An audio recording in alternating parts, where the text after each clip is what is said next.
오늘 저에게 주신 하나님의 말씀은 구약성경 창세기 45장 5절 말씀입니다. 저희들 함께 봉독하겠습니다. 당신들이 나를 이곳에 팔았다고 해서 근심하지 마소서, 한탄하지 마소서. 하나님이 생명을 구원하시려고 나를 당신들보다 먼저 보내셨나이다. 아멘. 기도하겠습니다. 하나님 아버지, 지난 주일을 복되게 하시고 저희 성도들 함께 예배하게 하시고 또한 주의 은혜 가운데 하나 될 수 있도록 인도하시는 은혜 감사드립니다. 지난밤도 저희들의 모든 하나님의 은혜 가운데 지켜주신 은혜를 기억하며 오늘 이 시간 하루의 시작을 말씀과 기도로 나아갈 수 있도록 인도하여 주셨사오니 오늘도 저희들 하나님의 나라를 소망하게 하시고 언제나 예수 그리스도께서 가신 그 길을 갈 수 있는 복된 심령들 되도록 인도하여 주옵소서. 오늘도 주의 은혜를 간절히 구하오며 이 모든 말씀 예수님의 이름으로 기도하옵나이다. 아멘. 오늘은 하나님의 주권과 화해의 복음이라는 제목으로 하나님 말씀 증거합니다. 저희가 지난 토요일에 살펴보았던 44장에서 요셉의 형들에게는 가장 큰 위기가 닥쳐왔었죠. 바로 베냐민을 애굽에 남겨두고 떠나야 했던 그런 상황이었습니다. 그랬을 때 유다가 자신을 담보로 하여서 베냐민을 구원하기 위하여서 요셉 앞에서 간곡히 애원하고 호소하였던 그 모습을 저희들은 보았습니다. 사실은 그 모습은 요셉이 듣기에는 유다는 베냐민을 구하기 위해서 정말로 최선을 다한 것이었지만 사실 요셉이 듣기에는 바로 유다가 자신이 잘못했다. 자신이 잘못했다. 요셉을 그때 팔았던 내가 정말로 잘못했고 내가 죄인이다. 내가 죽어도 할 말이 없다. 그러한 고백으로서 요셉은 그 베냐민을 살리려고 하였던 유다의 그 말을 호소를 듣게 되었던 것이죠. 그랬을 때 이제는 이 45장 오늘 살펴볼 이 45장의 시작은 뭐냐면 그 유다의 그러한 간절한 호소를 들은 요셉은 더 이상 그 마음을 주체할 수가 없었다라는 겁니다. 그 형 유다가 그런 간절한 호소를 가운데 자신에게 말을 했을 때 그는 더 이상 그 정을 억제하지 못하고 큰 소리로 울면서 자신이 요셉인 것을 그 형들에게 밝히고 말았습니다. 내가 요셉이라. 내 아버지께서 아직 살아 계시니까 이렇게 요셉은 말하였습니다. 그런데 그 소리를 들었을 때 형들은 어땠을까요?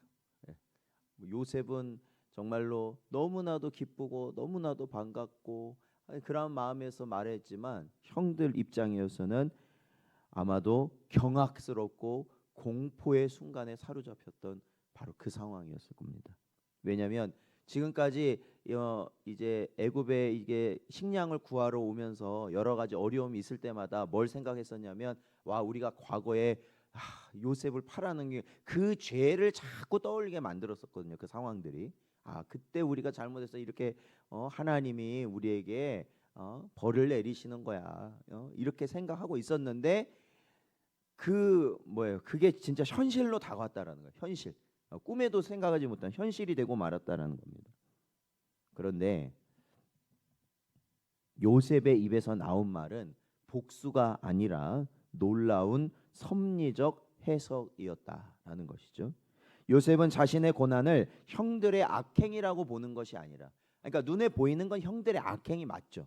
그런데 오히려 요셉은 믿음의 눈으로 형들의 악행을 본 게 아니라 그 너머에 있는 하나님의 구원의 계획을 바라보고 그 구원의 계획이 이루어졌다라고 해석한 것입니다. 이것이 바로 우리 장로교인이 세상을 바라보는 눈이라는 것이죠. 5절에서 8절 내용을 보면 요셉은 짧은 고백을 하게 됩니다. 이 5절에서 8절 내용에 보면 하나님이라는 주어를 3번 반복해서 요셉은 사용합니다.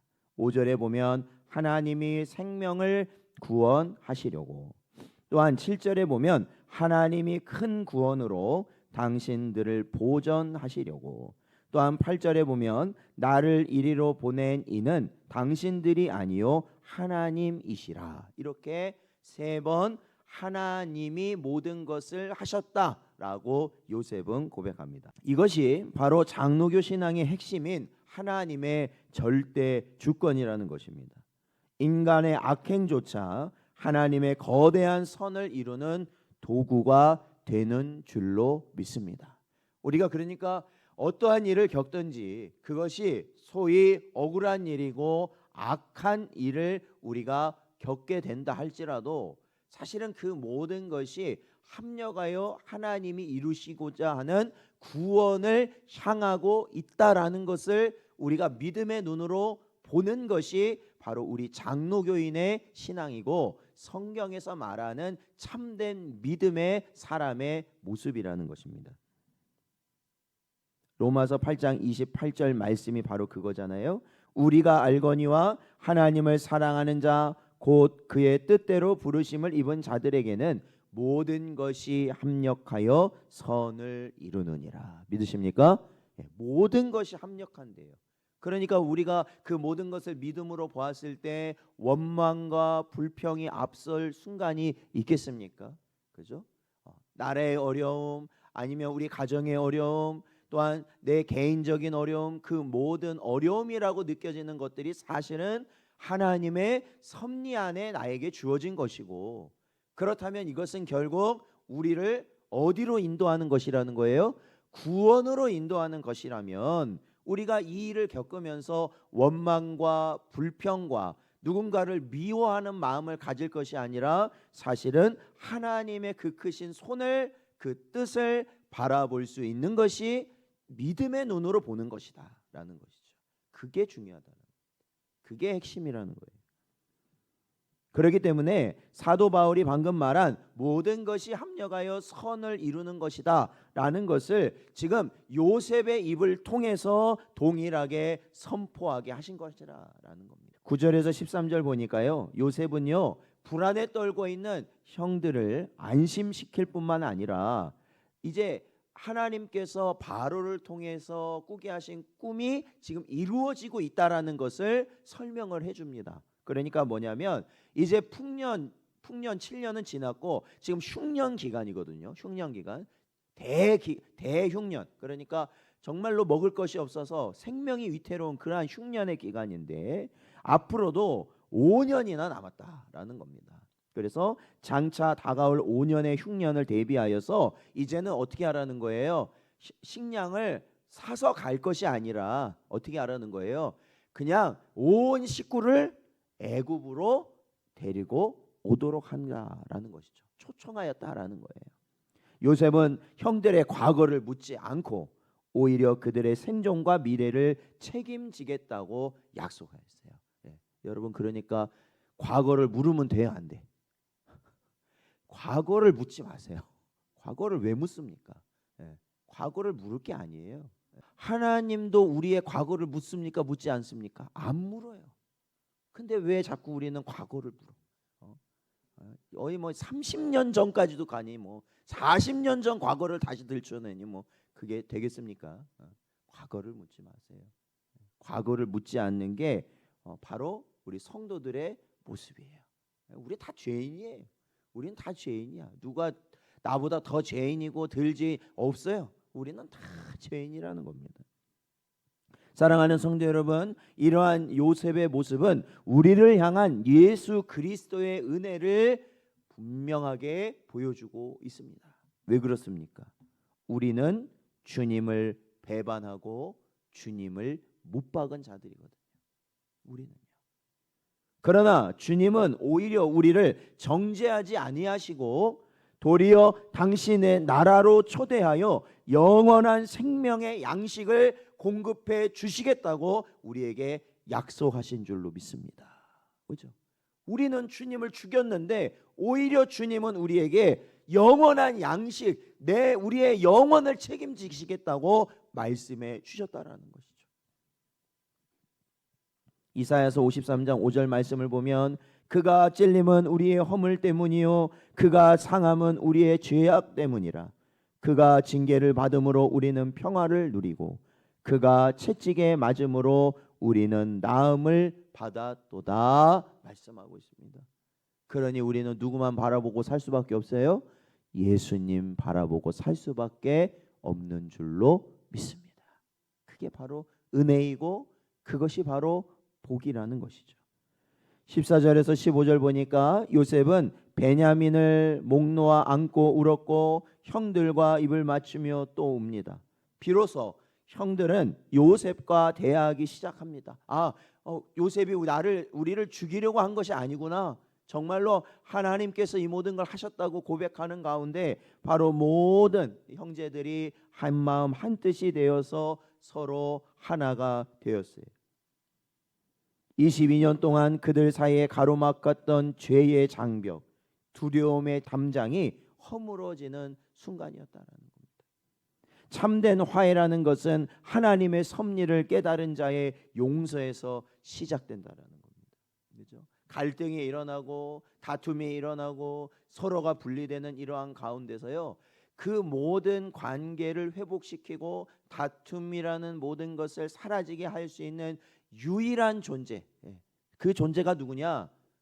바로 모든 것을 하나님이 하셨다라는 섭리를 깨달은 자로부터 시작된다라는 겁니다.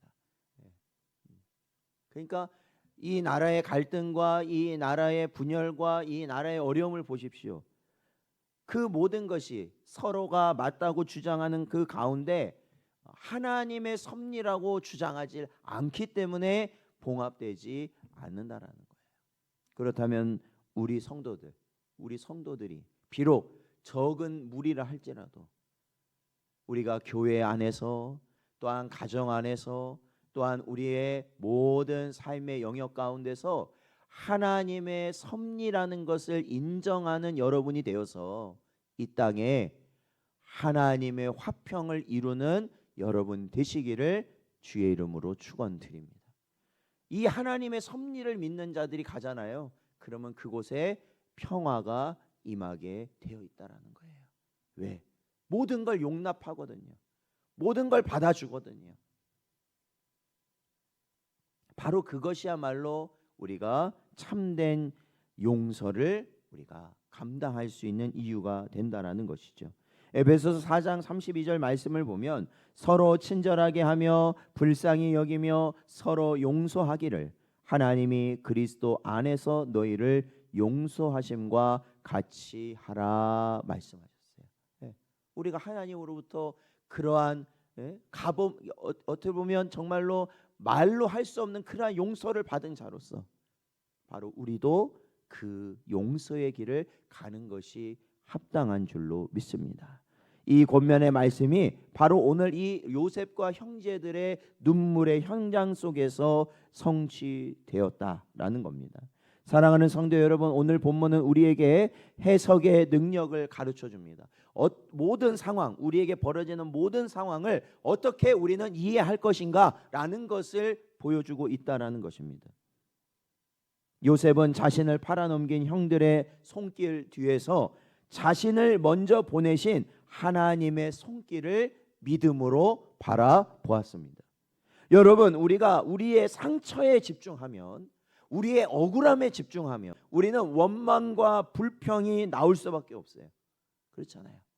그러나 여러분, 하나님의 섭리에 집중하시면 찬양이 나오게 되는 줄로 믿습니다. 그게 놀라운 원리죠. 여러분에게 상처를 준 사람이 있습니까? 도저히 이해할 수 없는 고난의 세월을 보내고 계신 분이 계십니까? 오늘 요셉의 고백을 여러분의 고백으로 삼으시길 바랍니다. 요셉은 이렇게 말했죠. 나를 이리로 보낸 이는 당신들이 아니요 하나님이십니다. 이 고백이야말로 우리 장로교인으로서 오로지 고백하여야 할 것인 줄로 믿습니다. 하나님은 여러분의 아픔을 사용하셔서 누군가의 생명을 구원하는 통로로 삼으실 것입니다. 마치 예수님이 우리를 위해 십자가에 달리신 것처럼 하나님은 우리를 힘들게 하시고 고난의 길을 걷게 하시지만 결국 그 길을 통해서 누군가를 살리시는 구원의 역사를 이루신다. 그러니까 우리가 그 길을 믿음으로 감당하는 것이 참으로 복이라는 것을 깨닫는 여러분 되시길 바라고, 그러할 때 누구를 신뢰하시라는 거예요? 하나님을 신뢰하세요. 여러분을 버린 것이 아니에요. 여러분을 죽이려고 하는 것이 아니에요.